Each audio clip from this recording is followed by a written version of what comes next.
çötəyə görə getmədim axı mən. Mən düşünmədim. Mən düşündüm ki, anamın, bacımın, vətənimin, respublikamın bayrağıma görə, konstitusiyama görə getdim, müdafiə elədim. 80 manat bəsindir də. 80 qarşı niyə çıxdın şimdi? Niyə? Səbəbi nədir?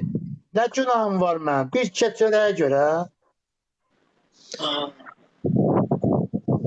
Tam ekranı bezmişəm. Nə bilim, bilmirəm vallahi. Mən gedib pulka götürəcəm, benzini götürəcəm, ali məhkəməni yandıracam. Orada hansı hakimlər ki mənə qarşı o qərarı veriblər, onları yandıracam. Bəsdirin də, da bezmişik, vallahi yaşamaq istəmirik. Bütün ailə zat hamısı dağılıb gedib, heç nəyim qalmayacaq. Yaraları da vurub. Bilmirsən, yaran sarıyasan, bilmirsən, yaraları vurub. Çörəyi düşünəsən. Qardaş, bu şəkildəki sizsiz. Nə bilim, vallahi. Mən. Bu qədər medal, bu qədər canfəşanlıq göstər. Nə bilim, get canımı qoy orada. Sən qədərəm, mən medal, heç də istəmirəm. Mən işimə qaytar. Mənim ailə vəziyyətim ağır, bütün ailə dağılıb gedib qalmışam orada. Heç nəyim də yoxdur. Vallahi qabaq bir dəqiqə qazı çıxdı. Kəbirə Məmmədova o erməni, ermənidən əmələ gələndir.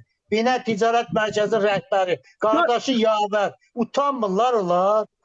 Bu oyunu açırlar mənim başıma. Mən ona getdim qapısının ağzında dəfələrlə durdum. Özdə böhtan atır ki, işə gəlməmişsən, işdən çıxartmışsan. Niyə yalan danışırsınız axı?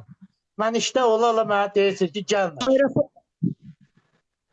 Aeroportda alıver başlanandan o qadın oradadır. Kimin nə idi bilinmir. Yox, ondan da yuxarının adamları.